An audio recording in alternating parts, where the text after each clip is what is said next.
Hello and welcome to Season 8, Episode 7 of the Cartridge Club Game of the Month podcast, where we bring together members of the Cartridge Club community to discuss our community playthrough.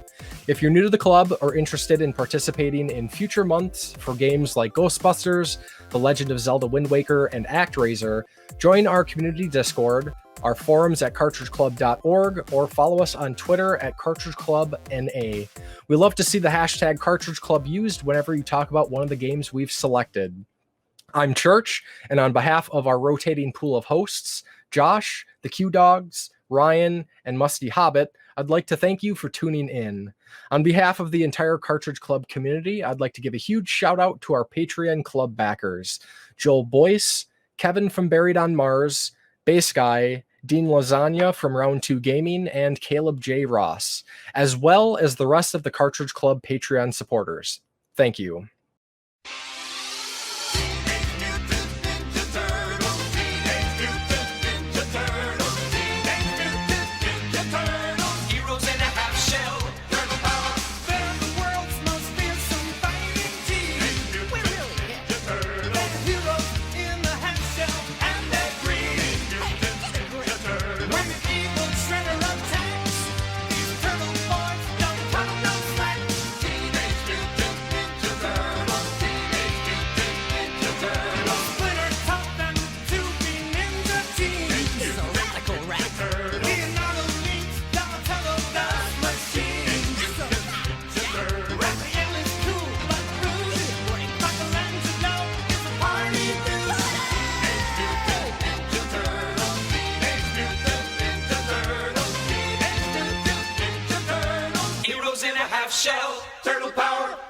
We're trying something new for the Cartridge Club's Game of the Month for March.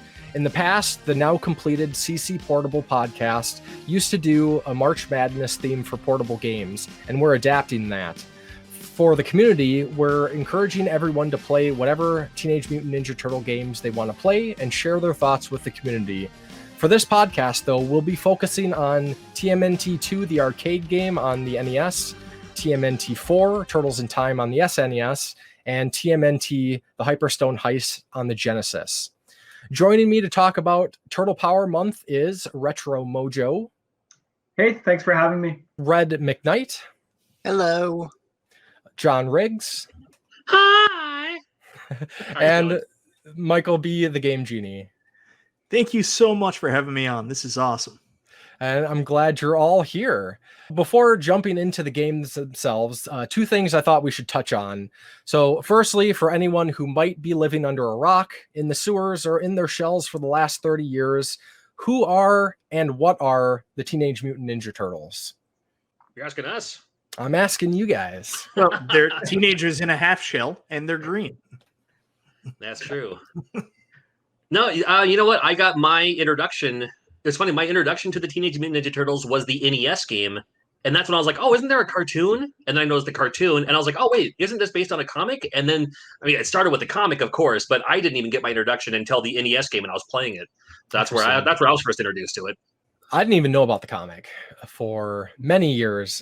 I think well into the 90s. And I wrote down a couple little blips here of fun facts. The comic was originally created by Eastman and Laird in 1984. The cartoon came from Eastman and Laird wanting to have action figures. That spawned into, the 80s. Cartoons were to sell toys. So they adapted that, and the cartoon first aired in 1987 and ran. The original cartoon aired in 1987 and ran until 1996. Oh, man.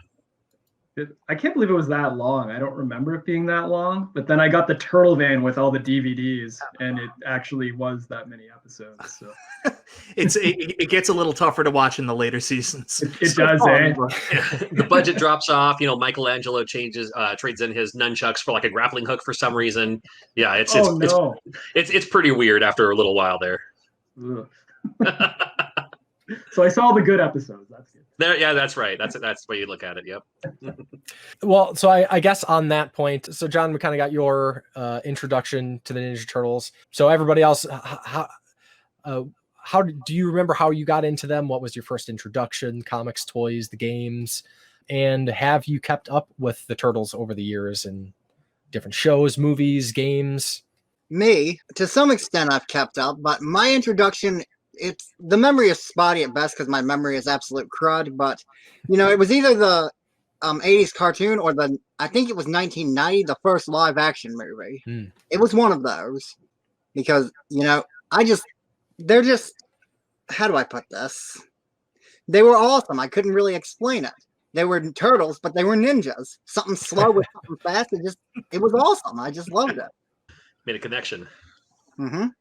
Yeah, definitely. They were a cultural phenomenon, that's for sure. And from there, it just changed into like video games and everything else. I had a few of the toys, not many.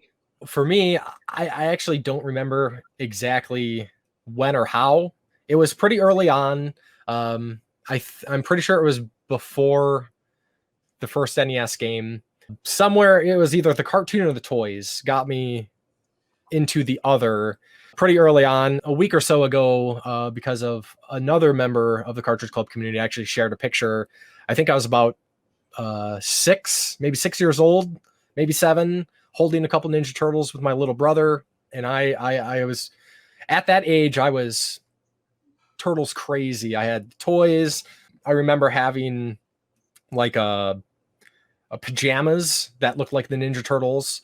I had like a gi, like a karate gi that was Ninja Turtles themed. Nice. Over those first early years, like that was the thing. I had put away the G.I. Joes, the Transformers, and went full Ninja Turtles. Nice. Well, I grew up here in Canada, and we didn't have a lot to do, so we'd watch YTV after we got home from school. And it wasn't always the best. Like, you would get Duckula and Hilarious House of Frightenstein. But one day, it wasn't that, or it wasn't Doctor Who that came on. Teenage Mutant Ninja Turtles, the cartoon, came on YTV one day, and immediately I absolutely fell in love with it. This was the coolest stuff I had ever seen. Definitely a little bit better than Duckula, I will say that. So, we just fell in love with the cartoon, and then it exploded from there. The same way The Simpsons exploded. Pretty much all my clothes became Teenage Mutant Ninja Turtles. Wore a lot of sweatshirts back in the early 1990s. There's a really cool picture of me somewhere online. I'll find it one day, where I'm there at my birthday party. I get a Mario cake, and I'm wearing like a Bart Simpson sweatshirt and Teenage Mutant Ninja Turtles jogging pants. Like, just everything, the toys, everything became Teenage Mutant Ninja Turtles for a little while. And you said it best. Like, I was a big G.I. Joe fan, big He-Man fan, big Transformer fan. When that hit, everything stopped. Everything was Playmates, Teenage Mutant Ninja Turtle toys, getting the accessories. Me and my brother, I remember we had a very big, definite, right from the start. I was a Michelangelo guy. He was a Raphael guy. So that very first year, we got our very first 2 Turtles toys for Easter that year. I got Michelangelo, he got Raphael, and then our collection kind of grew from there. Then I remember walking into the arcade for the first time and seeing Teenage Mutant Ninja Turtles, the arcade game, and just, I was such a small kid. I was about 10 years old and watching the bigger kids play it and trying to jump in at the right point so you could beat the game. So I think I jumped in right at the end when Shredder was just about dead. Like, I did nothing, but I still beat the game, and I was like, You beat the game. It counts. Yeah, well, That's right. I could go on and on. Like, I kept up with Turtles pretty much. Like, I was a big kid, so even when I was like 26, I was still watching cartoons on TV regularly when they were coming on. But right around the time the GameCube game came out and that excellent Fox series was on, I kind of fell out of it myself personally. I was rejuvenated when the newer movies came out, but I mean, they were tough watches. Let's be honest. Like, I tried, I really did. I fell asleep during the second movie. I tried. Oh, God. But now I have a 4-year-old little girl, and she's a real interesting kid, and she loves Turtles. It's her favorite arcade game. I have a Turtles arcade one up in my basement, so that's one she always gravitates to. I recently bought the new toys, so she has all the Teenage Mutant Ninja Turtles that she plays with. I also have all the You bought it for her, right? Okay. John, Mike.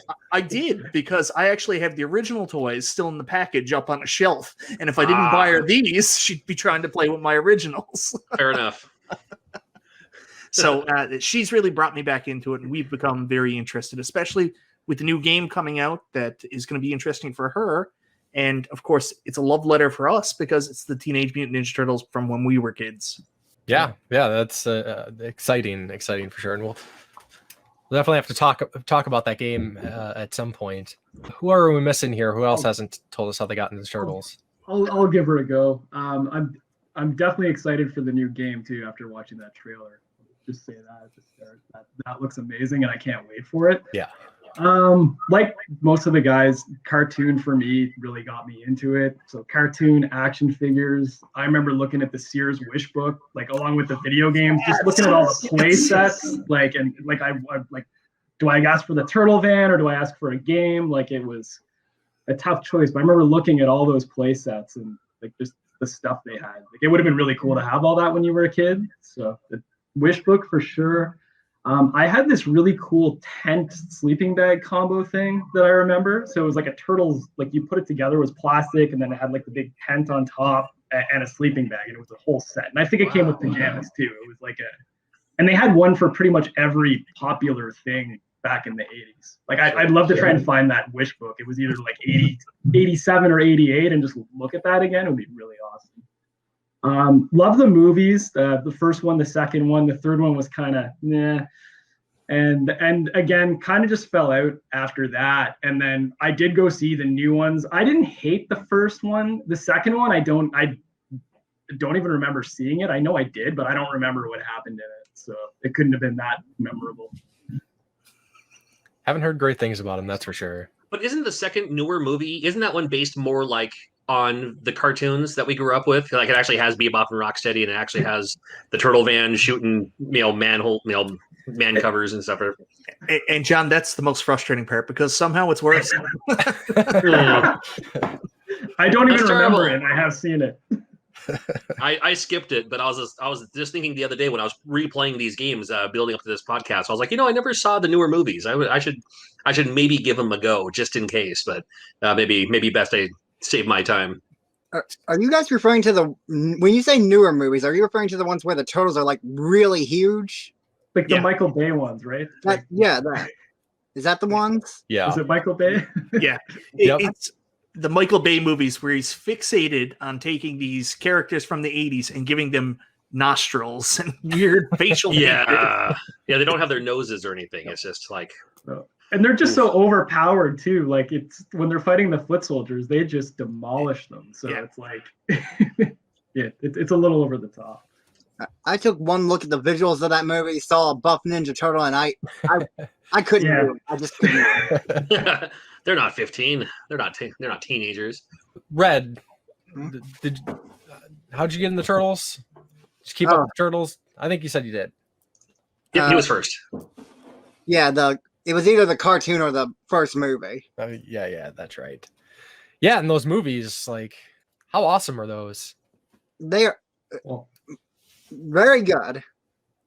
The first two for sure. The third one, I think that was like a straight to VHS. I don't know if that came out in the theater. Well, I live in the Northwest. I live in the Pacific Northwest, and the third movie was filmed mostly in Astoria, Oregon, which is also where they filmed Goonies. It's where they filmed Kindergarten Cop. Oh, cool. And a lot of movies aren't filmed. A lot of movies aren't filmed in the Northwest. So anytime there is one filmed in the Northwest, it kind of gets a Northwest notoriety of like, oh my God, they're actually filming. They're not filming in Los Angeles. They're not filming in New York. They're not filming in Vancouver, BC, where they film a ton of movies. It's actually filmed. If it's filmed in Oregon, it becomes almost local, just by main nature of being in the Northwest. So I agree, though. It's definitely the lesser of the three. But the first one I loved. I mean, the first one, it also introduced, I think, it was that first crossover. You grew up with the cartoon. You love the cartoon. We all love the cartoon. And then here comes the movie, and the movie has more ties to like the comic than the cartoon. So that's when you realize, oh, wait a minute, the Foot Clan, the Foot Soldiers aren't robots. They're actual people. They're actual humans. They turned them into robots for the cartoon's sake because, you gotta have Leonardo using the swords on actual humans in a cartoon, right? You gotta have a robot. It's same thing with the X-Men. That's why the X-Men cartoon, it's all robots and sentinels and all that, because you can't have Wolverine, actually slashing people in the face with his claws. And so there's a couple of tie-ins with that. And I thought that was really cool that they did that, where it's like, and they realize, oh, here's what the movie is. Here's the movie version, but you can always go back to the cartoon version. I mean, of course, I still prefer the cartoon version. That was, I was all over it. Has anyone watched the cartoons like in any sort of recent times? Can you yeah. comment on the quality? Because I haven't really gone, like, I've seen clips over the years. I've never actually gone back and rewatched the cartoon.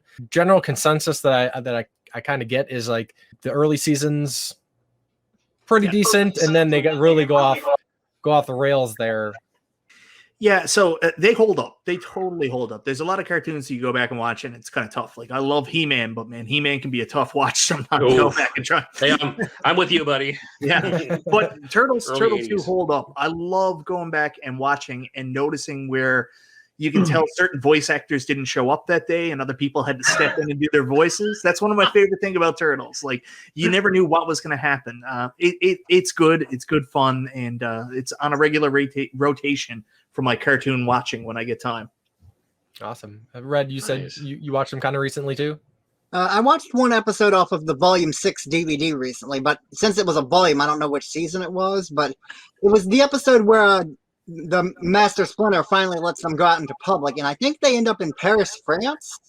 You've watched too far. Yeah, that sounds too far out. Yeah. Go back, Red. Why am I going back?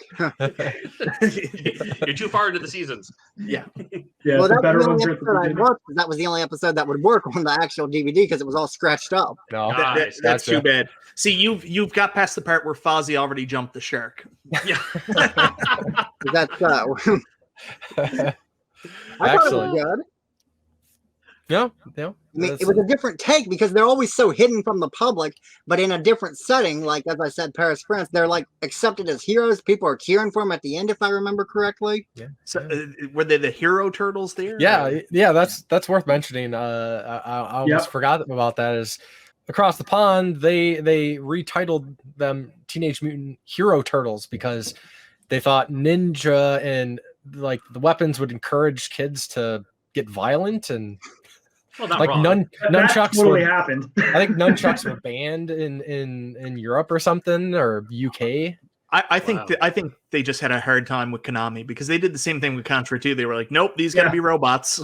Yeah. Probotector. Yeah, that's right. That's right.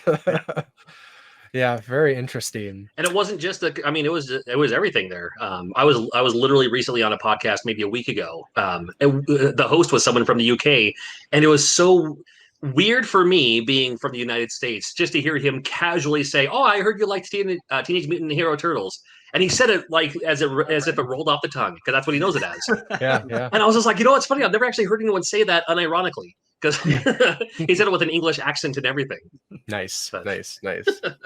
Oh, one other thing on the cartoon. Yep. Can we all agree that when the turtles went in public with their human masks, that's the most terrifying thing in the entire world, right? Like, they look horrible. Yeah. That was a very vague memory. Yeah. Oh, They so could have hard done to look at. Yeah. Can anyone do Krang's voice? That's my question. Who can do Krang's voice from the cartoon? I could try, but it'll be terrible. All right, if you try, I'll try. You first. Shredder. It's pretty good. Terrible. All right, here's mine. Here we go. Here's Krang from Teenage Mutant Ninja Turtles, the cartoon, 1987, as done by John Riggs. Shredder. All right. Yeah, not too much better. Not too much better. I I dig can't. it. It's one of the voices on the playground I couldn't do. Awesome. So let's check out one of the earlier polls from this month. If you check out Cartridge Club NA on Twitter, each month there will be a series of polls or questions, ways to get involved with the community for the game of the month. And the first poll we had was, all right, time to put this to rest. Who's your favorite Ninja Turtle?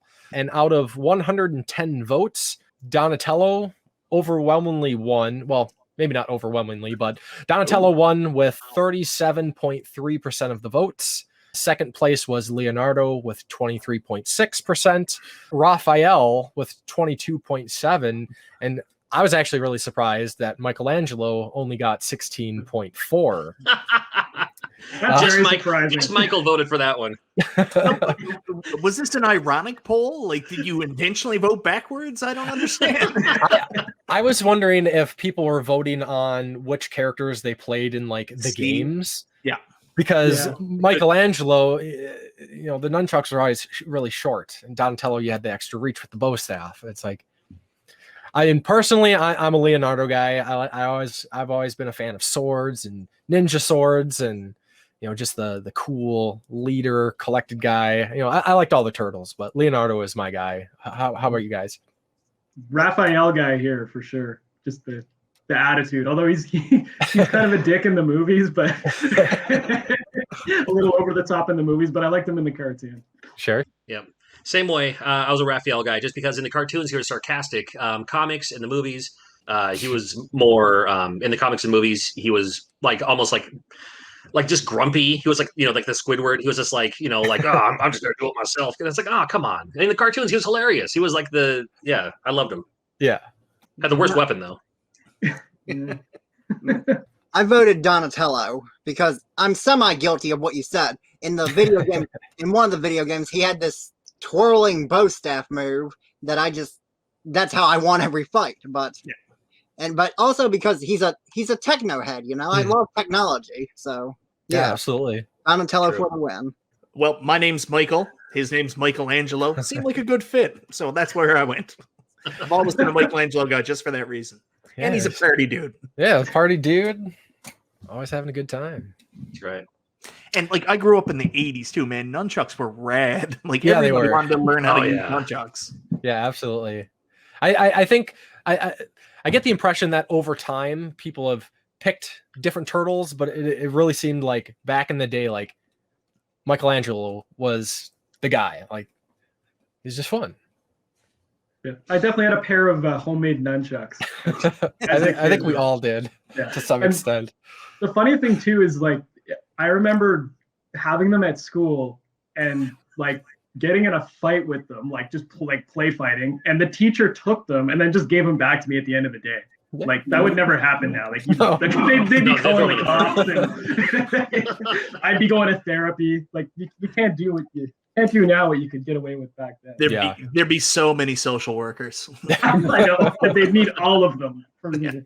It's funny. We have our county fair. We have our state fair that comes through town every year. 10 days at the fair. You walk in there. You give them your ticket. They scan you. Have a band. You have a backpack. They search through it. Have a bag or purse or something like that. They look through all your contents. Make sure you're not carrying any weapons in there. And then congratulations, you can enjoy our Central Washington State Fair. And 2 feet from the entrance, there is a stand that sells nunchucks. And it's like you just checked me. I could just buy some right now. Nice. Totally makes sense. A little back when you could just buy ninja throwing stars, at the pawn shops and stuff like that. Yeah. Maybe you still can. I don't know. Yeah.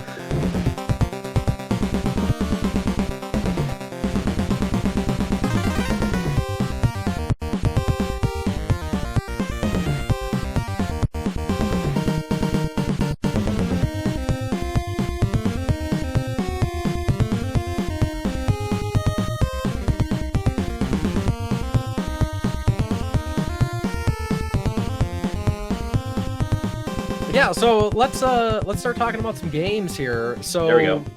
First off, for some reason we decided to skip the first Teenage Mutant Ninja Turtle game. Still a cool game, infamously difficult.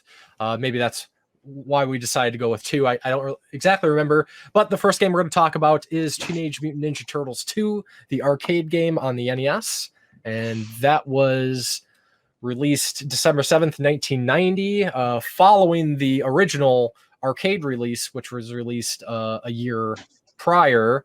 So, Turtles 2, the arcade game. What do you guys think? I really wish I had redeemed my Pizza Hut certificate. Yeah, I was going to for some reason I didn't, because I was like, oh, we for listeners, we talked about this beforehand, if we're gonna have visual aids, because we are on camera, and I was gonna grab my copy, and I do have the booklet with the coupon. I cashed mine in the next day. I was as soon as I bought the game, I played the game. The next day after school, I walked home. There's a Pizza Hut between my middle school and where I live, so I was just like, well, I'll just take this with me to school and then grab a personal pan pizza of my choice. Man, it was cool. And I had a friend with me at the time, so I had to share. But then we came home, we had pizza, and we played Turtles 2. So pretty good afternoon after school. Did you guys have the Book It program where you Yes. would do? We did. Yeah. Oh yeah. You remember Book It. So my parents hated Book It because the way Book It worked here was I only had to read 4 or 5 books and then I get a free personal pan pizza from Pizza Hut. But the catch was my parents had to take me. So of course I'm there with my little personal pan pizza, which costs nothing. And then my parents have to eat there too. So they were like, we really didn't want to spend $30 on pizza tonight. So thanks, Book It. It's how they get you. Pretty decent port of the arcade game. Of course, there was a downgrade in graphics, which was to be expected at the time. I think the biggest changes for the NES version was that it was 2-player instead of 4-player. It had longer levels and it had extra levels as well. That's right. Yep. Yeah, there was the is it the snow level? Yeah, that's one of them. Yeah, and like the dojo, I think. Right. Dojo. Yeah. Yep. Wow. Isn't that cool? We get an upgrade. I mean, it's like, yeah, it's the downgrade in graphics and all that, but as a like, hey, thank you for buying the game. You already played in the arcade. You know, I think it's cool that Nintendo actually, or Konami in this case, stepped up and said, you know what, extra levels for you. Yeah, great way to extend the gameplay, because arcade games at the time, quarter munchers, kind of get you in and get you out. So yeah, that was pretty cool. One other change is like there was no turtles didn't say anything like when they got downed or during the cutscenes. Right. Yeah. Shell shock. Yeah, of course. My toe. I love that one. Yeah. Didn't it have an extra boss designed by like the actual creator of the comics too? Oh, I bet you're right. Probably the Shogun Warrior, or the polar bear seemed pretty generic to me. So yeah, I don't know who that was designed kind of weird, him, right? Yeah, I could be thinking of another game. Who knows? Well, yeah, because the added bosses were the polar bear. For some reason, I always thought it was a panda, like a maybe it fawn's is panda. And then I don't know if the guy in the dojo level is supposed to be anything. I just wrote down Ninja Dude because I don't know who that's supposed to be. Yeah. Makes sense, right? Yeah. One of the changes in the arcade, from the arcade to the NES version, and I don't know if a lot of people know this or even bothered to find out, because again, I'm a Raphael guy, so in all the arcade games and all that, I always play as Raphael. Raphael is the only one in the Nintendo game. Not if you push jump and attack at the same time, but you have to like tap jump and then hit attack, and then you'll do that stronger kind of like swing move to like blast the Foot Clan like across the stage and all that. You push both buttons in the arcade and you do that, except if you're Raphael. Raphael does like a kind of a forward roll. There's a couple of forward rolls and then like a sliding kick instead of that jumping attack move. I just played the arcade game again today, and I learned that because all the other ones have the jumping slash that's in the NES game that I would just spam over and over again to get anywhere. But yeah, the arcade's a bit different. Yeah, it's real tough when you face Baxter in part 3 because you got to do that jumping attack. Like that's the easiest way to take down Baxter. Raphael just keeps rolling around, and you're like, Did the NES? Did I imagine this, or did the NES game, or at least its 1.0 release, have like I don't know, Pizza Hut ads all over the place in the actual it did. game? Yeah. It's heavily sponsored. Yeah, where the arcade game was just like generic billboards and whatnot, and the NES version, Pizza Hut ads all over the place. One thing I thought was a missed opportunity, or I'm not sure why, there's very few actual pizza slices in the game for health recovery, which, I mean, come on, like they're trying to sell us pizza, like give us more pizza. Well, the other thing too, I remember, like I have a note here, like I used to rent it with a buddy of mine and we were younger, and in the 2-player mode, you would only get one pizza. And so there were probably so many fights between like older and younger brothers over the one pizza slice. Like we'd always be like, oh, who has like less health? You should take it. Or sometimes I'd just go snag it on them if I could, but that would I'm sure that caused a few fights. And then in the third game for NES, they fixed it. You'd get 2. But yeah. I remember fighting over the pizza. For sure. And shouldn't it have been Domino's Pizza considering the movie around the same time? Yeah, I guess Pizza Hut paid for the sponsorship. Okay, because in the movie he gets Domino's. Yeah, it's a Domino's guy that they show up late and he puts it through the sewer for him. Mm-hmm. Yeah, I guess Splinter did not teach the turtles loyalty at that point. It's all whoever's putting their money down. So, were there any like particular bosses or levels that stood out to you guys? Why? Like, I never figured this out because maybe I didn't I don't remember beating the arcade game, but in the NES one, at the very end, 2 shredders show up, and I don't get why. Like, is one of them a clone, an illusion? What's the deal? Right, yeah. There's Yeah, not it's enough just detail. So. he multiplies himself. Yeah. And I always got it wrong because I was always like, oh, whoever's wearing the mask or wearing the helmet is the real one. But I think that's the opposite. I think like if you knock the helmet off or whatever, that's the fake one. So I get it wrong every time whenever Yep, whenever I did the same thing in my recent playthrough of that. Yeah, I keep on attacking the wrong guy, and then they just multiply further and multiply further. I was like, I'm not getting anywhere with this guy.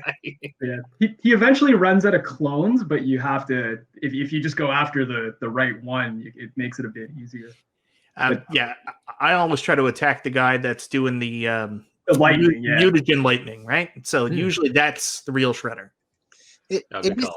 It just struck me as odd because like I don't remember him like giving any kind of visual indication of what the other one was. Like I think the other one just shows up in the NES game. He doesn't clone himself. Maybe it doesn't really do much in the arcade either. He just kind of like stands up and then there's 2. That phases a little bit. Yeah. I was trying to figure out what's going on here. Why are there 2 of them out of nowhere? Yeah. So that kind of stood out to me as like, what, you know? Mm-hmm. I think for me, the biggest standouts were like I remember Krang and the 2 Stone Warriors. They just you had to hit them so many times to beat them. Oh. Like compared to the earlier bosses. And I actually found some new strategies. And like when I started playing it, I didn't think I was going to finish it without the code. So I put the code in, but I actually had enough lives left at the end where I would have beat it without the code. And I was just surprised, but I just learned a few strategies. I mean, I used to play the game when I was a kid. And I also found that if you just used melee attacks, like you'd get nowhere. The foot soldier would hit you back. So you had to spam that special move where in the arcade, you can actually go like combo a guy and get somewhere. But yeah, NES, you just had to spam the special attack. And I just remember Krang having a ridiculous amount of hit points. That's right. It took forever to beat. I think I found a good like the jump and then jump kick. Yeah, I got like the perfect like rhythm down where like I was just almost stun locking him for a few seconds. It was like the few moments where I'm like, it just felt so good. I'm gonna beat this guy without getting hit, and then that falls apart quickly. Then it hits you once and half your energy's gone. Right? I have no shame. I absolutely used the extra lives. No shame. Nothing wrong with that. I want to say this might be Teenage Mutant Ninja Turtles 2, the arcade game. Maybe the only one where Baxter Stockman is the scientist version, not the fly version. Maybe. I don't know. I don't know about the other versions, like the GameCube version, the 360 version. The other ones down the line that are based on the newer comic series or anything like that. But yeah, he's one of my favorite villains. Yeah, but I know in the GameCube, which is actually a pretty good game, he is not a fly in that one. He is still the scientist. Oh, okay, all right. Yeah, never played it that far, I guess. Yeah. You get both versions because in the sewer level, he's got the little vehicle, and then it's the garage level when you save April that he's the fly version. Nice. Yeah, so pretty decent representation of enemies. There's some odd choices here and there with other Ninja Turtle games, but you got your staples. You got Bebop, Rocksteady, Baxter, Rock Soldiers, Krang, Shredder, and then there's the panda and the whatever he is. Shogun Warrior. Shogun Warrior is the official name. Okay. Some dude. Could have been anyone. Could have been Usagi Yojimbo under mind control or something. Anything. Yeah. Casey Jones at least. And then say, oh, sorry, I thought you were the bad guys. Whatever. It could have anything. But oh well, what are you gonna do? And one thing that I've always found cool, and I don't know if this continued. I'm assuming this continues with the later Turtles games, but started with this one is the different color foot soldiers. You get the basic. The purple is just gonna come punch you, and then the various colors with the different weapons and different attacks. I thought it was a neat way of mixing things up.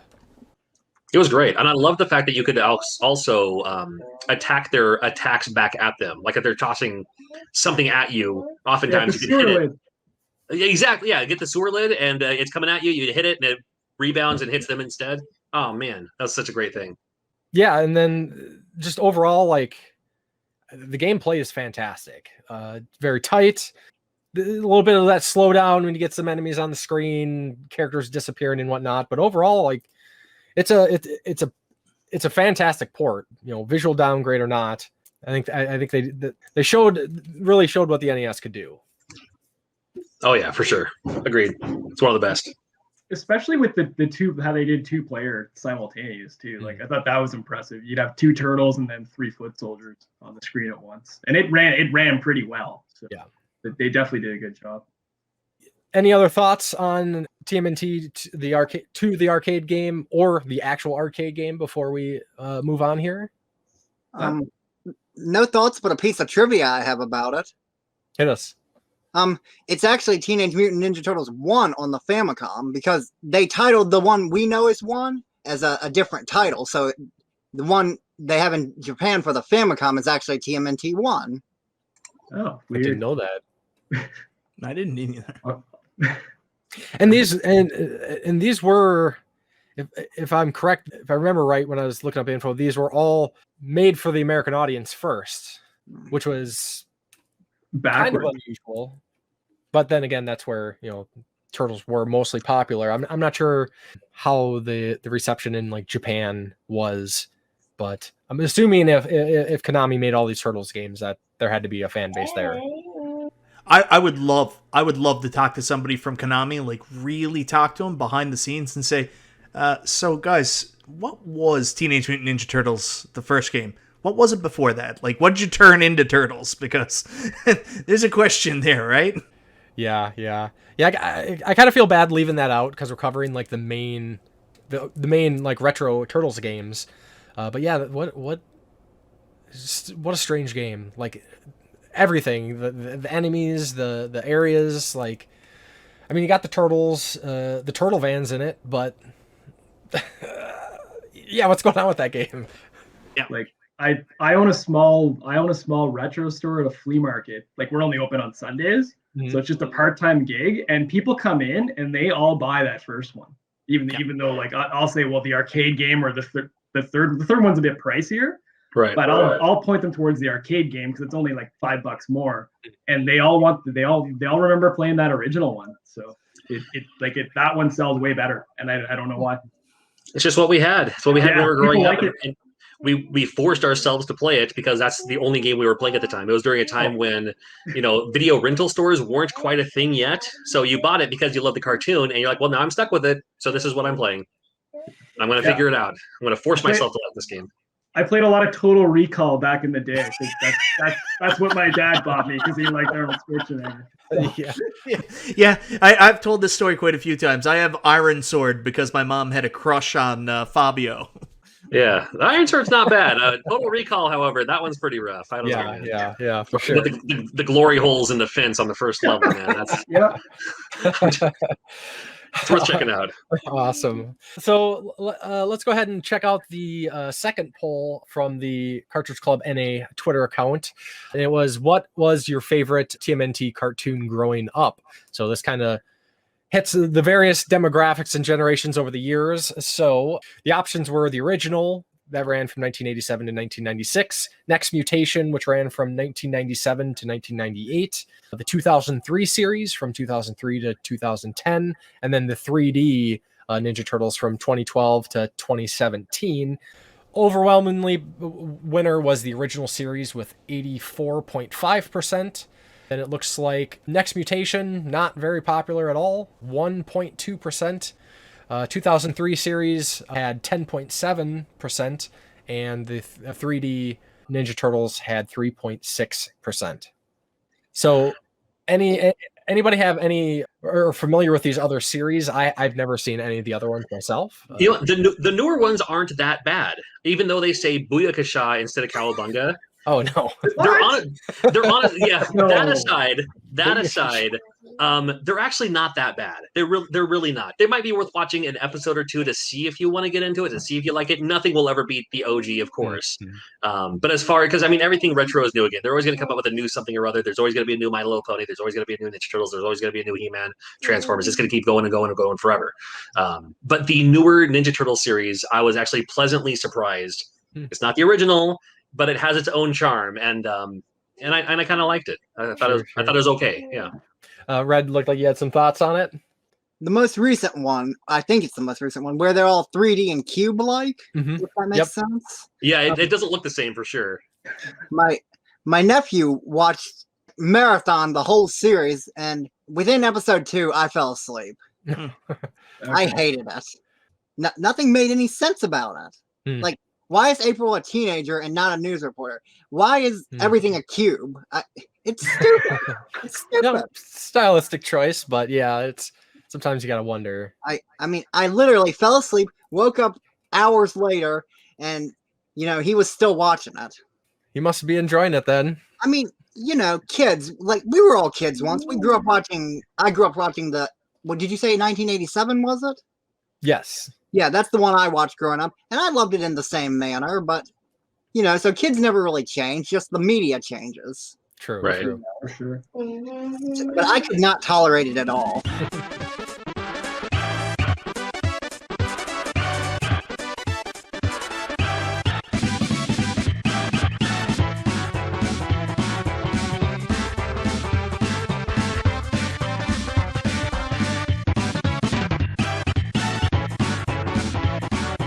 I think this next game we're going to talk about tends to be kind of the most universally praised Turtles game. Very highly regarded, especially the arcade.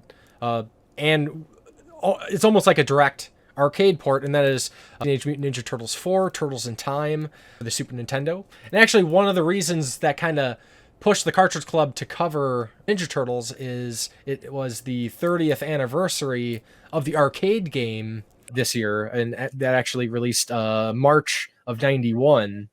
Turtles in Time. It almost feels like everybody already knows everything about Turtles in Time, but I mean, let's talk about it. So Super Nintendo was that point when we were getting like very, very faithful direct arcade ports. Of course, it didn't have the 4-player, unfortunately, but we had the voice acting, visually almost spot on. There's actually more voice acting in the Super Nintendo version with in between the levels, where they introduced the levels. So that was pretty cool. Yeah, so Turtles in Time. What do you guys think? I was really impressed. Like, to me, as much as I had Turtles 2, the arcade game, growing up, and I thought it was really cool, Turtles in Time was the first time it felt like I was actually playing the arcade game at home. It was so good. It was so close. The art was so good. Everything that was missing from that first game and the home conversion seemed to be there with Turtles in Time. And I had never even played Turtles in Time. I didn't even know it was an arcade game when I first played it on the Super Nintendo. I just assumed it was a game made for the Super Nintendo. I only found out afterwards that it was the arcade game. And even though I have an arcade version of it now, I still prefer the Super Nintendo game. I think the Super Nintendo game actually holds up better than the arcade version. Yeah, I think I'd agree because, again, extra levels, more bosses. Like I was actually surprised because it's been a while since I played the arcade game. And last time I played it, it was like at an arcade with some friends, having some drinks. So, things are kind of a little bit of a blur. But in kind of preparation for this, I checked out like somebody doing an entire playthrough, and I was legitimately surprised. The like, there's no Rat King. There's more transition for the SNES version. During the different time periods, like there's like it felt more fleshed out. Like it made a lot more sense. Sure. Yeah. And in the Super Nintendo version, we get to see Bebop and Rocksteady be pirates. Yes. That's right. I will say that probably the biggest grievance that I have with the arcade version compared to the Super Nintendo is we have that really cool dynamic where we can grab the foot soldier and throw them at the screen. Yes. And in the Super Nintendo, we got that cool, like, it's almost like a call to Battletoads, that first boss in Battletoads where you throw the rock at the screen. You do the same thing by throwing the foot soldier at Shredder to damage him. And, like, the fact that's not in the arcade, like, it just feels like such a missed opportunity. That's true. Yeah, because we're missing Rat King, and I loved that stage. And then when you go back and play the arcade, and when you play the Turtles in Time arcade machine, it's completely missing. And I was like, why? I mean, and the Super Nintendo was all about that Mode 7. It's like, how can I use Mode 7 in this game? And that was one of the greatest things I thought you could use was throwing them right at your screen for that feature. And there was not the first surfing level, but like the second, like when you're on those little hover discs or whatever. The arcade is side scrolling, while the Super Nintendo version is like F-Zero looking, like from behind the view kind of thing. Yes. Neon Knight Riders, right? Neon Knight Riders. Oh, you know more than I would, dude. Yeah. There's just a couple of different changes, but I'm with Mike too. It's like I never knew this was an arcade game for years. I thought it was just Super Nintendo. Here's the sequel to the thing that everyone wants. Here you go, and it was brilliant. I loved it. Red, what do you think? What do I think of the game in general? Well, because, well, how do I put this? I didn't really touch the arcade version besides playing one level, because my first experience was also on the Super NES with it. And my first experience was a living nightmare, let's put it that way. Because they handed me a controller, a specific controller called the Triax Turbo Touch 360. Oh, jeez. No. Wait, we got to describe this one. How dare they? Just in case nobody's seen this controller before. The Turbo Touch. Oh my god. But yeah, they handed it to me and they're like, play this. And I finally beat it. I'm like, who I see about getting the last 5 hours of my life back. So let's specifically check out that touchpad, which it doesn't have your directionals. That's like the it's a sensor. Yeah, and the Turbo Touch 360 is, in lieu of having a D-pad, a conventional D-pad, it's just a basically sensor area where wherever your finger happens to kind of lightly touch or press, you go. You're supposed to go that direction, but it's also not very accurate. It doesn't work right for beat 'em up games. Now, for games that require like more turbo button than D-pad, like it'll be fine. But anyway, that's what they handed me the first time, and that made me hate the game with a passion because I thought it was the game's fault. I was kind of a dumb kid. Fast forward about a decade, and here I am playing it with a real controller, and it made more sense. So it was pretty good. I'm sorry, buddy. You were set up to fail there. Yeah. Hey, I beat the game, but again, 5 hours of my time. Oh man, that got an award for that. Anytime I see one of those like kind of weird third-party controllers, there's this great internet video. It's called Jaw Dogs. If anybody hasn't seen it, check it out. It's a flashback to all of our childhood experiences where we go over to a friend's house and they'd hand us that controller. Fortunately, I never had any of those third-party controllers myself, thankfully. Well, that was definitely the controller you gave to player 2 that you didn't like. Yes. That's who got that. I can promise it could be way worse. I can promise you that. Oh, I'm sure. Not the worst way to play it. So I never played it with a Turbo Touch, but same with everyone else here. I played it. I didn't know it was an arcade game. Rented the game, loved it. Finished it after I rented it because it's not that hard. I actually took it back to the store. My parents were upset that I was done with it already. So, but still a great game. The varied levels, just the sound for the Super Nintendo version too. Like when you hit the foot soldiers, you grab them and you're smashing them. It just sounds like you're kicking ass, kind of like Final Fight. Like really, really good sound effects, really impactful. I found it easier. The arcade version I found easier than the first arcade game. Like you could actually get somewhere before it would take all your money. But yeah, just a great game. And whenever I have friends over who don't play games, like even my wife will play that game with me. Like, so Turtles in Time is usually the go-to. Like kind of you're having a couple of drinks. It's an easy one to play and everyone gravitates to the TV and we all just have a good time with it. I don't remember exactly how I was first introduced to it. I'm pretty sure it was the same. I didn't know about the arcade version for many years. Like there was a gap in my early childhood when earlier years, I used to have some nearby arcades that I used to get to. And then I did some moving to a couple places that didn't have arcades. And then later on in life, moved back to an area that had arcades. So I think Super Nintendo was also my first introduction.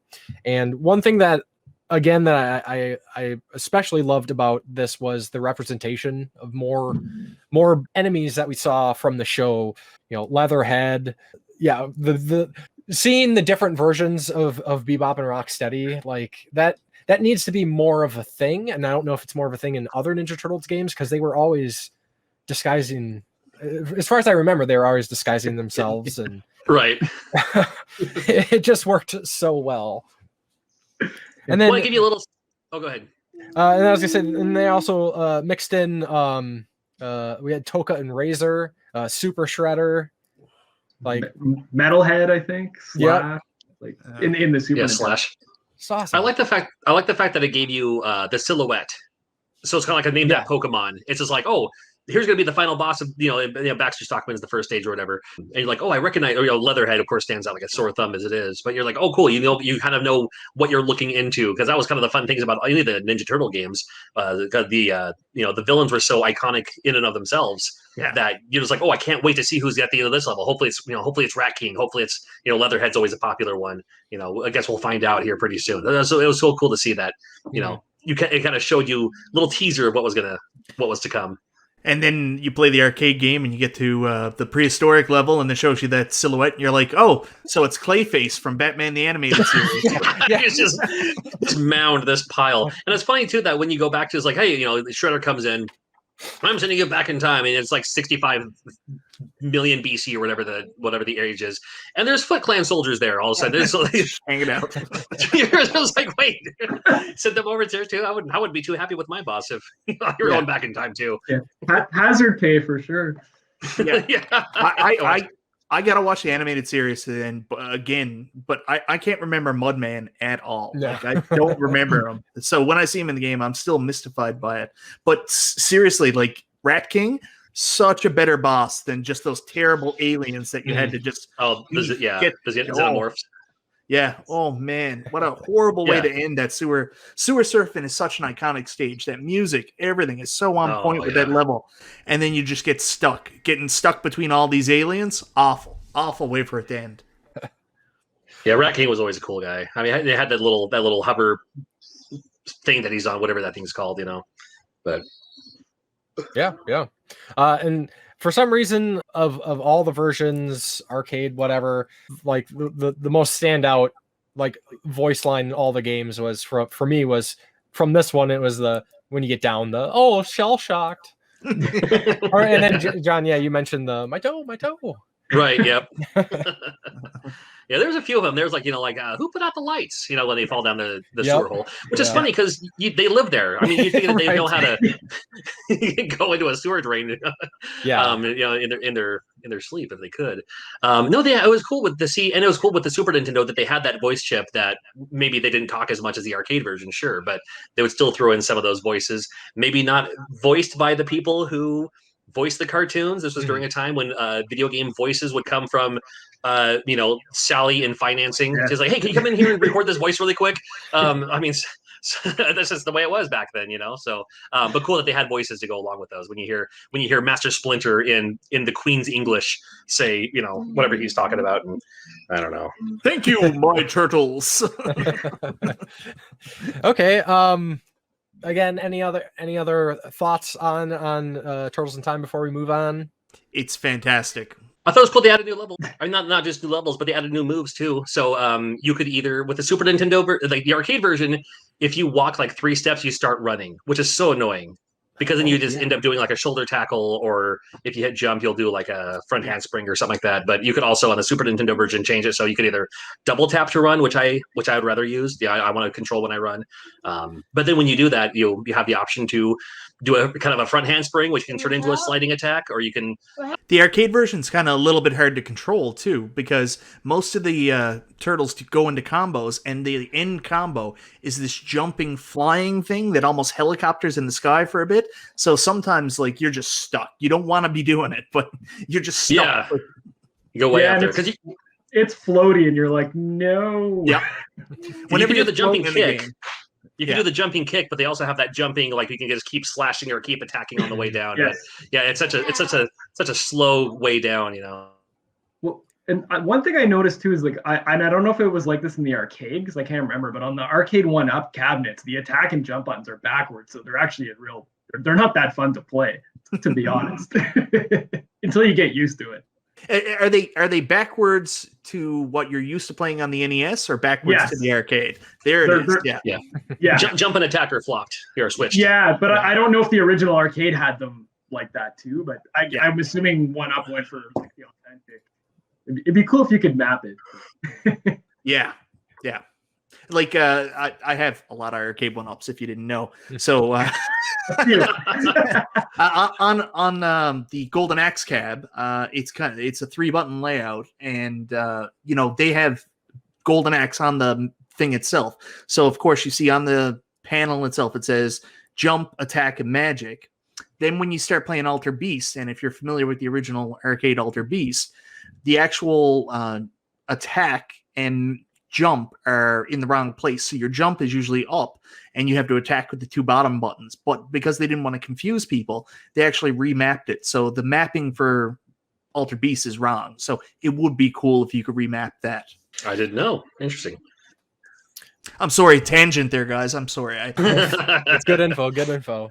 So let's check out the third poll that the Cartridge Club NA did on Twitter. This one was, less of a poll, more of a respond, and it was, if you are a Ninja Turtle, 1, what weapon would you use? 2, what color would your bandana be? And this one was kind of fun, so we got a lot of different varied answers, and I'll just kind of run down some of the responses we got here. Round 2 Gaming says an axe, dark red. He thinks Kratos-esque Ninja Turtle would be awesome. Then we got Chris Roberts said a machine gun, black and white checkered. Sounds about right. That's not very ninja-like. Then we got Buried on Mars said an infinite godlike ability to do whatever I want, and the color of TARDIS blue. Moen Dane Designs says a 3-section staff and green. Then we got Super Jeff Good Gamer says he would have nunchucks, orange bandana, call me Mikey, I'm a party dude. There you go. I'd responded with swords, katana, and black. It's Okay. I like the swords, and I wear a lot of black. Brazel says a spear and a blue mask. And then Derek Moore says, is a shotgun an option? Something dark stands out less. Then we got Josh Leslie, vocal harmonic enhancer to stun and distract, and a massive sledgehammer that has an electric current running through it, a tie-dye bandana. Turtle name is Watterson. And then we got Super Nintendo Hodge, says an axe with a black bandana. Okay. Eric H. Tesseract Unfolded says, crap, I made one in grade school, but I don't remember it now. Honestly, my melee weapon of choice is a staff, and my favorite color is purple. So he shares a gif of Donatello. There you go. And then lastly, King Joey Shatterbox says his Turtle Sona uses a pair of Kama and has a brown bandana. And Kama is kind of like sort of like a sickle, sort of more less curved, more straight. Oh. So yeah, so thanks for those answers. Do you guys have any thoughts, combos you'd like to see for Ninja Turtles? I was hoping to hear someone say that Jason Voorhees mask and a machete or something, So Nice. Or Jason Voorhees mask and a hockey stick. That's true. Yeah, that already exists. I would go polka dots, and my weapon would be crippling debt. So I would just Nice. Yeah. Take out my foes with those 401ks that don't amount to anything, and yeah. A bunch of forms you got to fill out. It's like, oh, got to do this again. All right. Yeah, you can't get a cosign, can't get a loan on anything. Yeah, that suck. Red, you got any thoughts on that? As far as me, I would want a like pure white mask and a double-edged battle axe. There we go. Yeah, because what people don't know is that ninjas were like masters of all types of weaponry and not just katanas. Yep. And an interesting fact about someone mentioned are guns an option? They actually are, because in the early issues of the comic, the Turtles would sometimes steal guns from their opponents and shoot the opponent. There you go. There you go. This was back when they all wore red masks, though. That's true. Yeah, the original in the comics, they were all red. Mojo, any thoughts? I heard someone say tie dye. That'd be pretty cool. You get all the colors in there. For a weapon, I don't know. I mean, I liked the Sai back in the day. I know everyone hated it, but I thought Probably those were everybody's cool. first introduction to that weapon too. Yeah. And it was mine.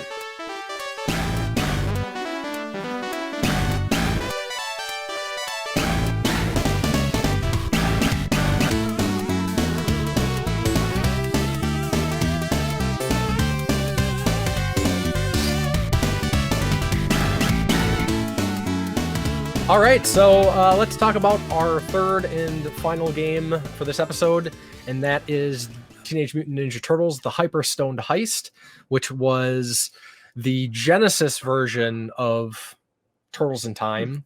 Ish. Ish. No. Ish. Well, Ish.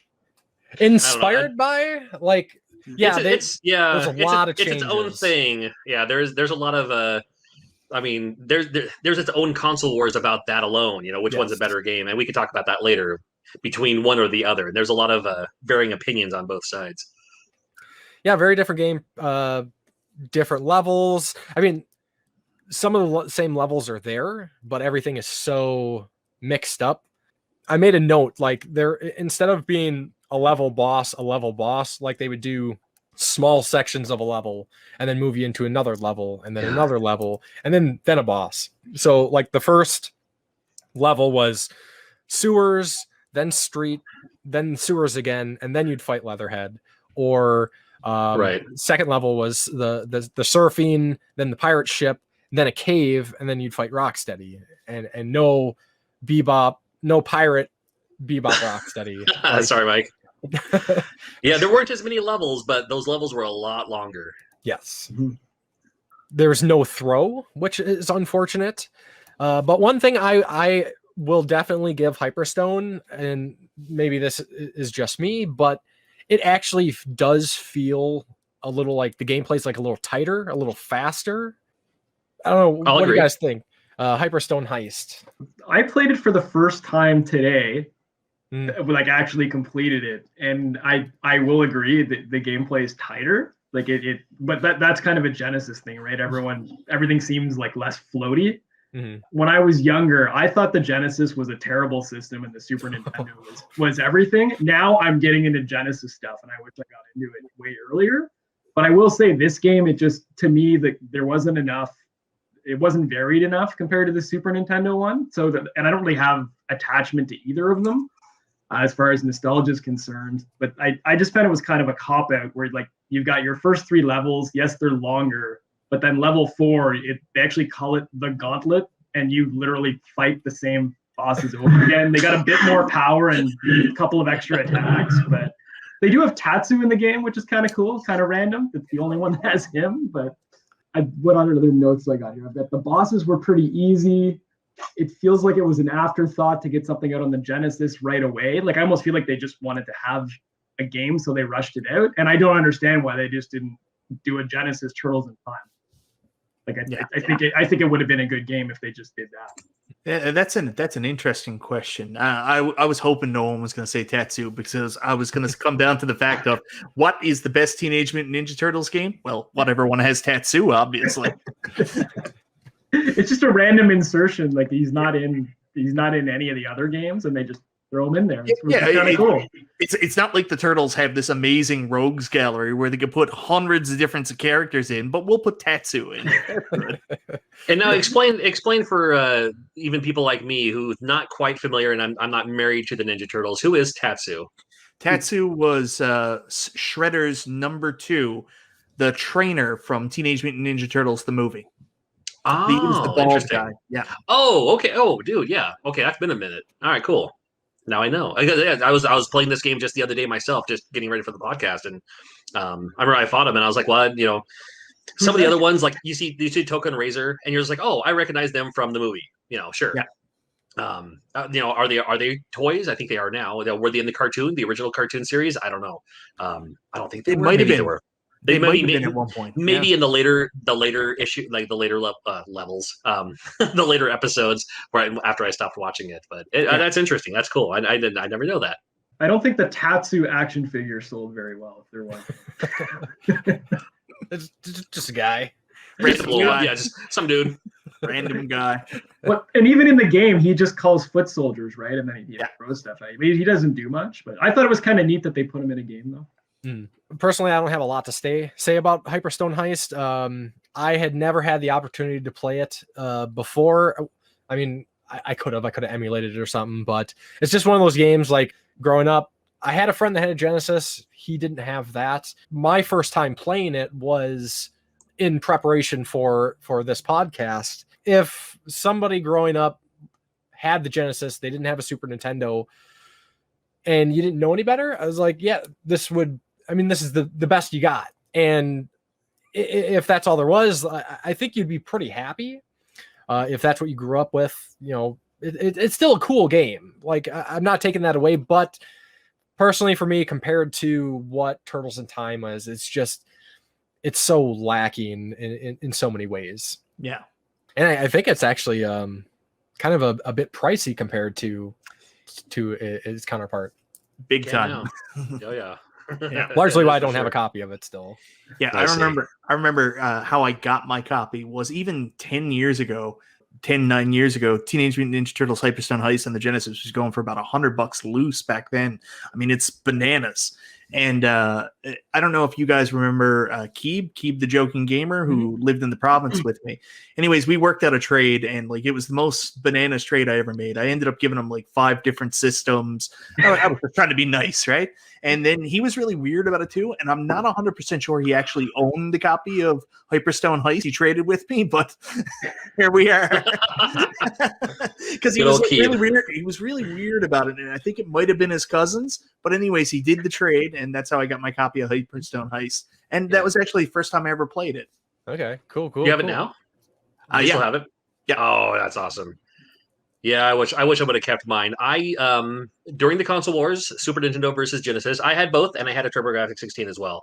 And I did have. I'm not rich. That was my number one hobby, so I just whatever. But I did have it back in the day.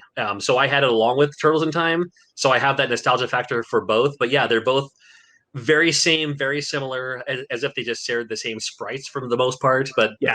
Again, with one of them having more levels, the Genesis version, less levels, but longer levels. The play control just seems tighter, like not as floaty in a way. And then even the Genesis version also has like each Ninja Turtle has their own kind of special move, like their own, like we're talking about with Turtles 2, the arcade game where everyone has that jump and slash. Each one has their own one of those things too. So it made you kind of like want to go through and play the other ones. But the other thing for me too is like when you get to the final boss, you always go through the bosses. They're always got a lot of fun. See what's coming up. Inevitably, you'll run into Krang, sure. And then Shredder, final boss, or could it be Super Shredder? This is, without a shadow of a doubt, Teenage Mutant Ninja Turtles Hyperstone Heist is the easiest Shredder of every Ninja Turtles game ever made ever, because he has the most predictable pattern ever. Because you just hang out because he'll glow, and then it's like, oh, if he's red, he'll do the fire. If he's green, he'll do the mutagen blast. But if he's blue, then he'll shoot up in the sky. So it's like, well, I just wait for him to turn blue, and then I just walk above him or walk below him. And then when he turns blue, I just walk above and then just start hitting him. And it's like it's almost a letdown because you're looking for kind of a challenge for the final boss anyway. But when you finally meet Shredder, you're just like, oh, this guy's nothing. Red, you look like you had some thoughts.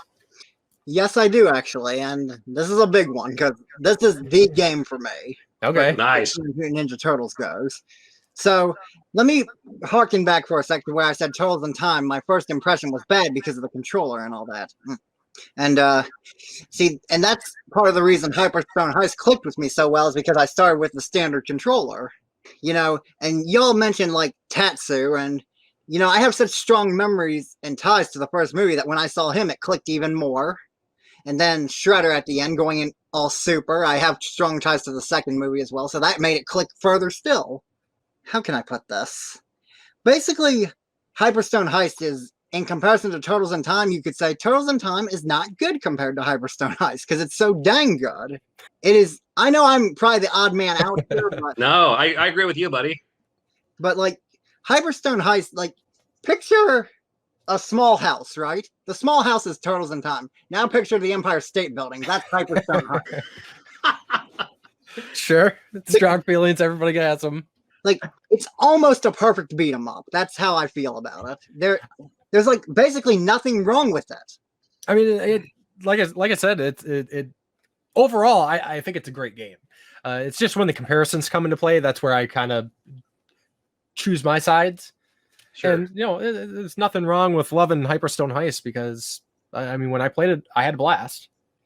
Well, as I said, dare to compare. You can't actually compare the two because by comparison, Turtles in Time is nothing compared to Hyperstone Heist. It's one thing it does have going for it as far as perfection goes is its length. It's shorter than that. It's shorter than Turtles in Time, so that makes it so that's already a plus right there. Right. Because some of us are busy guys. We can't just like put a game in and spend like, as I said, 5 hours trying to beat it anymore. Why would it take you 5 hours to beat Turtles in Time? I must be missing something here. And also, I'm almost 100% sure the reason you're not showing us your real background here on the video is because if you turn it to the side, there's this big shrine for Tatsu, and that's the real. Well, not quite that, but when I was a kid, I did build something of a shrine, but not to Tatsu. It was a school project. I built the 4 turtles out of papercraft and made a miniature shrine out of it. Awesome. All right. I will give in a little bit if you do me a favor. Downstairs in my basement, I have a Genesis Turbo Touch. If I mail this to you and you play Hyperstone Heist with the Genesis Turbo Touch, and then if you tell me that it's still as bad, I will listen to you. Okay. Can you elaborate that a little? I have a Genesis Turbo Touch downstairs. What's the Turbo Touch? That's the controller you played with on the Super Nintendo. I didn't know they made a Genesis one. Wow. I have one downstairs. I will send it to you, and I want you to play through Hyperstone Heist with it, and then tell me if you still think Turtles in Time is a worse game. Well, I can certainly do that. Oh. Yes. I mean, if you're serious, I'll definitely attempt that. Well, you're definitely not the only one. So spoilers in our community impressions, we do have somebody who's also a big Hyperstone Heist guy. But before we get there, do we have any other thoughts on Hyperstone Heist? Actually, unrelated to Hyperstone Heist, you did mention Teenage Mutant Ninja Turtles 2 Secret of the Ooze, and that also happened to have the 30th anniversary this year. I think it was the... I thought I wrote it down somewhere. Oh yeah, March 22nd was its 30th anniversary. Oh, okay. Yeah. Man, Kevin Nash is old. That's true. true. He played Yeah. Shredder, eh? Yeah, Super Kevin Nash Shredder. was Super Shredder. That's right. Vanilla Big Daddy Cool. Ice, Go Ninja Go. Yeah. Can't forget that. Yes. I'm sure the movie is entirely what catapulted Vanilla Ice to stardom. You're right. Not Ice Ice Baby. Of course. I mean, most kids. That was a big thing. I mean, after that movie came out, I mean, they went on tour. They did live shows. I mean, like the Ninja Turtles themselves. I had many people had the Ninja Turtles VHS of them doing live concerts. Oh my, yeah, exactly. Oh my God. I mean, it was that was the it thing for a while. Like you were talking about earlier with the pajamas and stuff like that. And then, and us here in the podcast, I'm sure we can all, I mean, we're in our 30s. I'm in my 40s. I mean, we can all admit that we have at least one Ninja Turtle shirt. I have Ninja Turtle lounge pants I wear all the time. It never ends. My wife has at least 3 pairs of Ninja Turtles pajamas. That's awesome. Nice. I mean, you bought them for her, but that's awesome. No. She got them herself. Oh, see, that's even better. All right. So, all right. You married up on that one. Oh, yeah.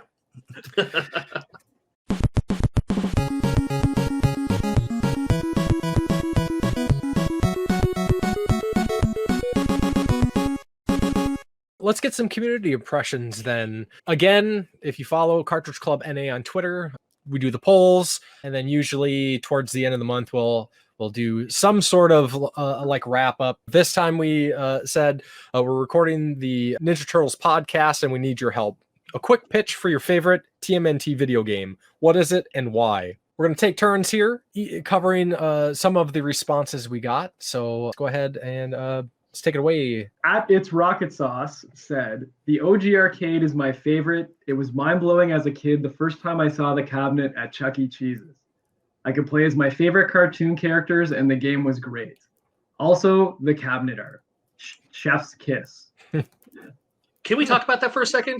Do you know the discrepancy in the arcade art and the arcade art of the original Ninja Turtles arcade game? You know what it is? No idea. April O'Neil wears a wedding ring. I didn't know that. Yeah, look at the arcade art, and you'll see April O'Neil. I think she has her hand on her hip or a hand on her leg or something like that, holding her video camera. Look at her left hand. She's wearing a wedding ring. She forgot to remove it during the shoot. My first crush was the April O'Neil from the Teenage Mutant Ninja Turtles arcade cabinet. I was in love with her. And Yellow she jumpsuit. was taken, so you can't have her. You're killing my dream now with the wedding ring, John. Nice. At Round 2 Gaming. For me, it's easily Turtles in Time. Wonderful memories playing it with my childhood friends, with the Cartridge Club during my first PRGE, and along with my wife this month. Hashtag Cartridge Club, hashtag CC Unite. Always cool to see those guys at the Portland Retro Gaming Expo. I'll take the next one. This is from at Frantic Society. My favorite Teenage Mutant Ninja Turtles game is definitely Turtles in Time. My most rented game as a kid. Play one of 4 totally tubular, cool turtle dudes and defeat Shredder throughout various time periods. A beat 'em up for all ages. It's a classic for a reason. Go kick some shell. All right, so I'm up next. JJS Boyce, Manhattan Project, 1992 for the NES, has a special place in my heart. My parents asked if I wanted it or Mario 3 for my birthday. Of course, I get one where I got to say Mario, and you guys know I have a problem saying that correctly. Say it however you want. This was set up, I'm sure of it. That's the right way to say it. I couldn't choose. Both came in late in the system's life cycle, and both had excellent SNES follow-ups that slightly disappointed me at first. Best of NES. Manhattan Project. Get out. That's such a good game. It's such a good game. It's a great game, though. It's great. I love Manhattan I like it Project. better than the arcade game. For sure. That's another podcast for another time. It's At TSM3K_Chris. At the moment, Rescue Palooza. It's got everything a TMNT fan could ask for. Great arcade action, loads of characters to unlock, great comedy moments, a good challenge, and an in-game performance of Pizza Power. At Haru0K. A quick pitch for your favorite TMNT video game. What is it and why is it Turtles in Time? I mean, everyone is free to prefer what they want, but I guess they mean want, but that is genuinely how I thought that sentence was going to end. Also, the SNES version of Tournament Fighters. The game has grown a notable fan community who keep updating / refining the game. They even made a new version that combines it with Justice League Task Force. The new version coming out looks amazing. And then before we get to our next 2 community impressions, I wanted to give a special shout out to these 2 guys, Captain Algebra and Corpse Flood Gaming. Captain Algebra played through most of the TMNT games, and Corpse Flood managed to play through the entire console and handheld library of the TMNT games with a bonus PC fan game. So wow. Yeah. Yeah. The Rescue Palooza is the fan game, and that's worth looking up at least. Yes. Cool. John, mind reading the next one for us? No, not at all. This is actually from at Captain Algebra, and he says Hyperstone Heist, but Turtles in Time is a close second, a very close second. The music, the level design, the bosses are all great. It's what sets it apart from Turtles in Time is the speed that it plays at. Interesting.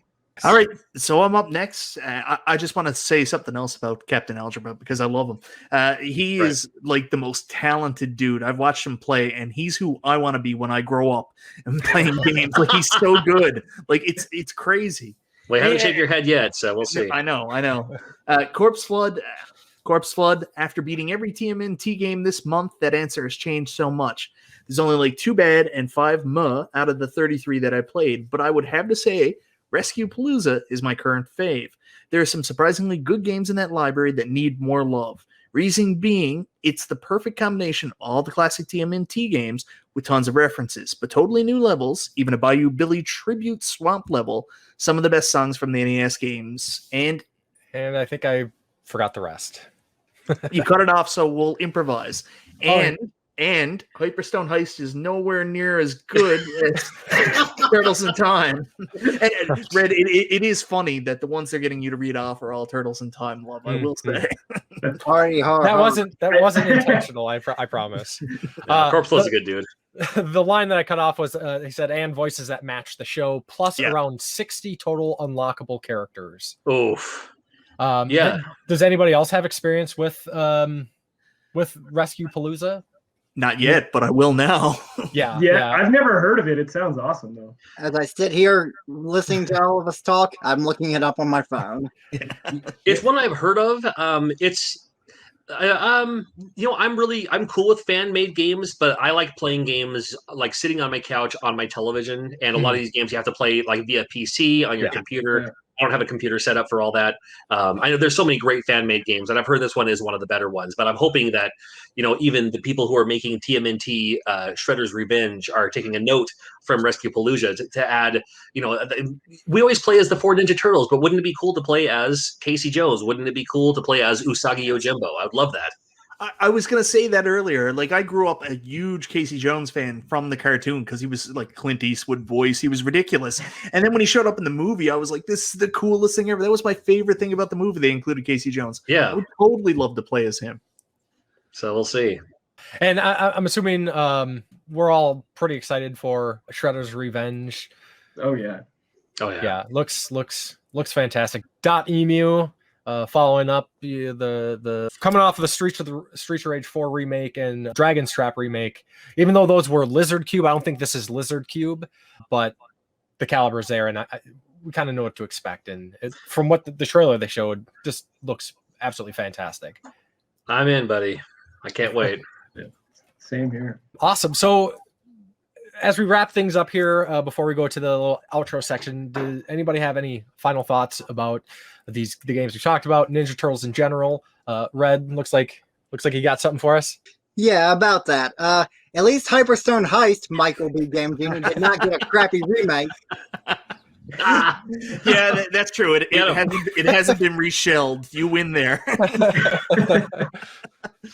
I've actually never played that one, but yeah, I've heard not so great things about it. Yeah. Well, the good thing about us is we have the originals. We can play if we want to play it, we'll play it the way it was intended to be played on a Super Nintendo. It's nice that they have these options to play. Hey, go back to your classics and play the new ones on it. It's like, no, I don't want that. I'll if I want to play it, I'll play it. I'll play it the way it was meant to be played. Right, I got jokes. Perfect.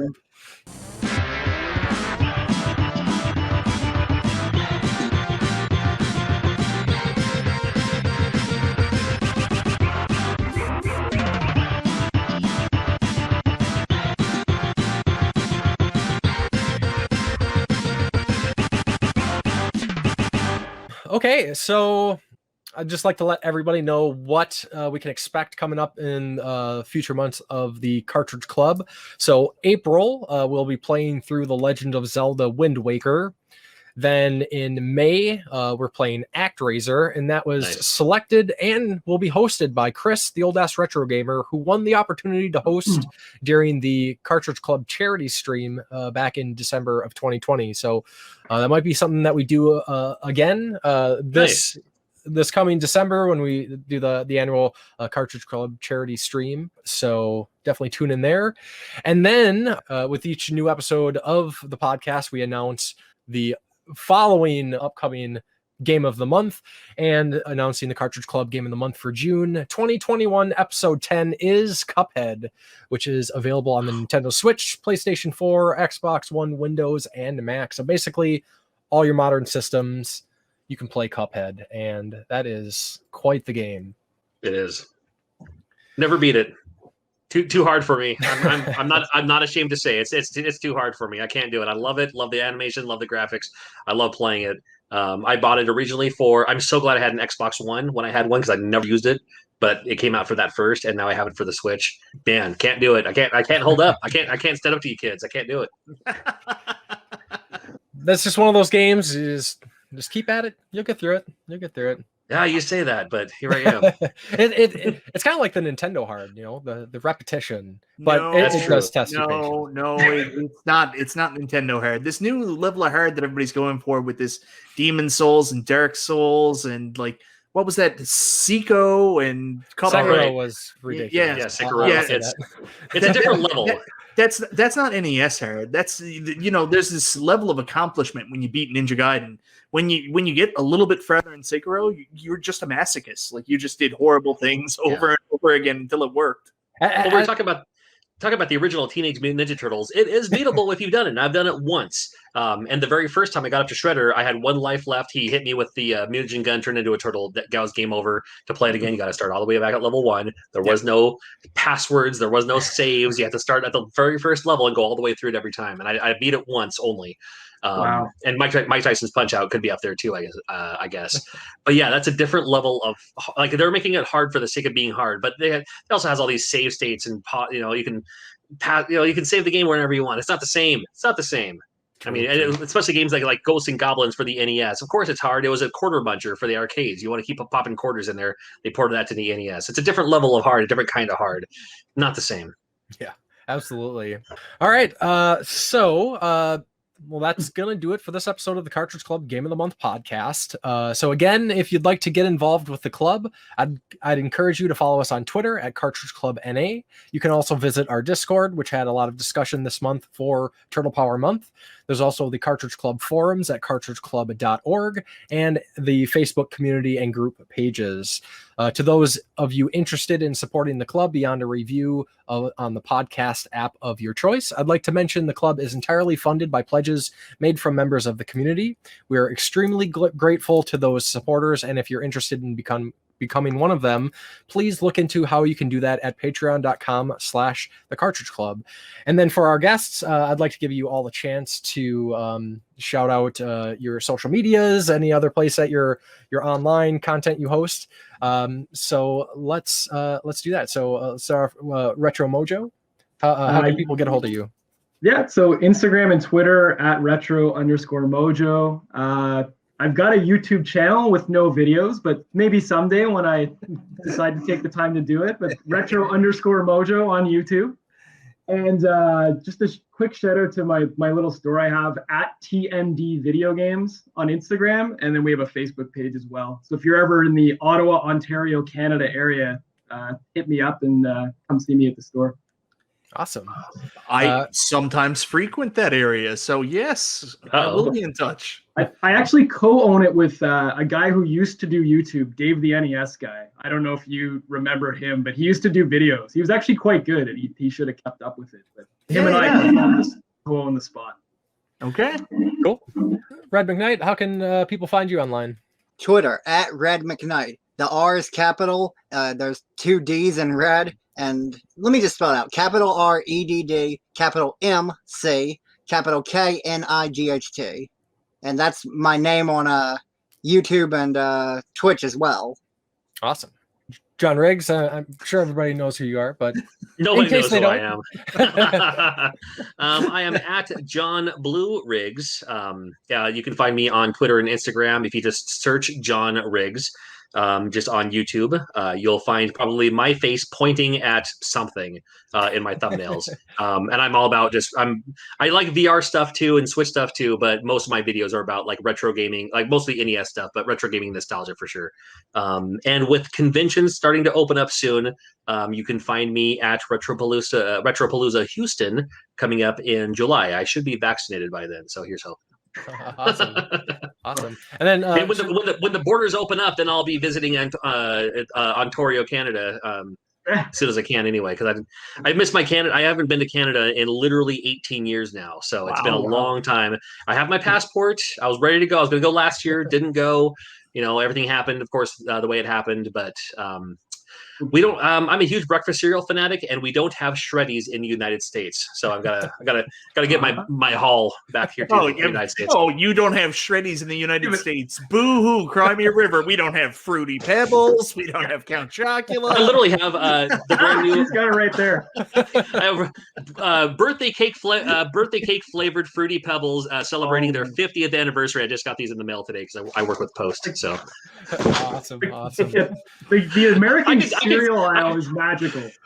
I have sent, because I'm as nostalgic for breakfast cereal as I am video games, and I've sent breakfast cereal all over the world, but whether it be South Africa, Australia, oftentimes like sending all like Captain Crunch, Fruity Pebbles and stuff. I'll send to Australia. It's like $2 a box of cereal, but it's like $50 in shipping. So. And especially my buddy, we were just talking about Corpse Flood not too long ago. I promised him I'd send him a box of that Ghostbusters cereal that we'll be getting here pretty soon. So it's going up pretty soon. Anyway, go ahead. Sorry, dude. Yeah, and then no stranger to the club. Mike, how can people find you online if they don't already know how to do so? So I'm sorry. I'm speaking out of turn a lot here, but going back to what John said, and John was like, "Oh, me." The only thing that could have made that better is if he was polishing his YouTube play button at the time for 100,000 subscribers, right? I don't even have it on my wall. I literally got my thing. I unboxed it. Here's my $100,000, $100,000 subscriber silver play button. I put it back in the box. It's literally in my closet. It's just like, okay, cool. So many other people, that's their life dream. John's like, yeah. In the closet. I'm good. I'd rather show fan art than anything else. It's all about the fans. It's not about that. Okay, so I'm Michael B. the Game Genie. I've been doing this a very long time. I like stuff for the NES. I like arcade stuff recently. That's kind of what I've been mainly interested in the last little while. It's really brought back a passion for me being on YouTube and doing this stuff. So I've been focusing on that. You can find me, Michael B. the Game Genie, on YouTube. I'm on Twitter at Mike B. Game Genie. You can find me on Instagram at I forget, I've changed it a couple times, but I think it's Michael B. 1980. And yeah, that's about it everywhere you can find me. And anyways, I hope we connect and hope that you enjoy my channel. And then I am Church of the Game Grinder. You can find me on YouTube, Facebook, Twitter, and Instagram as the Game Grinder. And then, of course, your occasional host of the Cartridge Club podcast. Mojo, Red, John, and Mike, thank you very, very much for joining us for this episode of the Cartridge Club podcast. It was great, and you all seemed very excited to talk about Ninja Turtles, and I think you were the right crew to have for this podcast. So, again, thank you for joining. Always. All right, and then we look forward to hearing from you all soon. Thank you very much for joining us, and CC Unite.